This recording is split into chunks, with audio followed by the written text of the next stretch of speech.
एक pre-emptive strike के तहत इसकी पहले डी रजिस्ट्रेशन कर दी गई। रात के दौरान ही इसकी डी रजिस्ट्रेशन हो गई और उसके बाद जो नई एक ऐसे सहाफ़ियों को लाने की कोशिश की गई जो हुकूमत के हामी तस्वुर किए जाते हैं, तो उसके बाद ये पूरा इस पर तालाबंदी कर दी गई। एक नया हुक्मनामा सादिर हुआ, उसके तहत ये कहा गया कि अब इल्तिवा में मामला पड़ गया है, ये प्रेस क्लब रजिस्टर ही नहीं है। 2-4 सहाफ़ी आए जो यहाँ की मोतबर 10 एसोसिएशंस हैं, अंजुमनें हैं सहाफ़ियों की, उनके मुताबिक ये जो आए, जो लोग 2-4 लोग आए,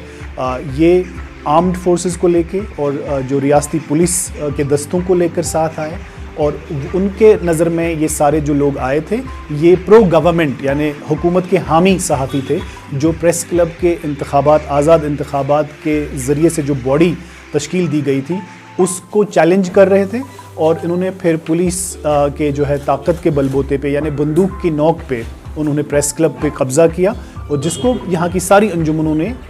एक यकसर मुस्तरद कर दिया। और यहीं की नहीं बल्कि भारत के जो एडिटर्स गिल्ड ऑफ इंडिया है या प्रेस क्लब ऑफ इंडिया है, इसकी मज़म्मत की।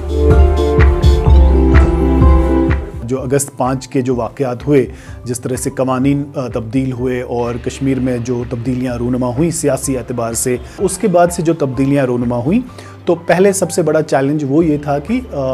तकरीबन 550 दिन तक इंटरनेट की सहूलियात दस्तयाब नहीं थी। तो उस पर भी जो आवाज़ उठानी थी उसमें भी प्रेस क्लब का एक कलीदी किरदार था। और उसके अलावा जो हमारे सहाफ़ी हैं जिनको समन्स मिला करती थी, जिनको बुलाया जाता था थानों में, या जिनको बहुत सारे चैलेंजेस, ट्रैवल बैन्स का सामना करना पड़ा था, तो उसके लिए भी जो आवाज़ उठाने का एक ज़रिया और आवाज़ उठाने का एक इदारा, एक मोतबर इदारा, एक आज़ाद इदारा, तो वो यही प्रेस क्लब था। जो सहाफ़ियों की अंजुमनें हैं यहाँ, वो इस पर खामोश बैठने वाली नहीं हैं। वो जितने भी उनके पास रास्ते हैं, चाहे वो अदालत का रास्ता हो, चाहे दीगर रास्ते हों, वो सब जो है पुरअमन तरीके से इसके ख़िलाफ़ अपनी जद्दोजहद जारी रखेंगे।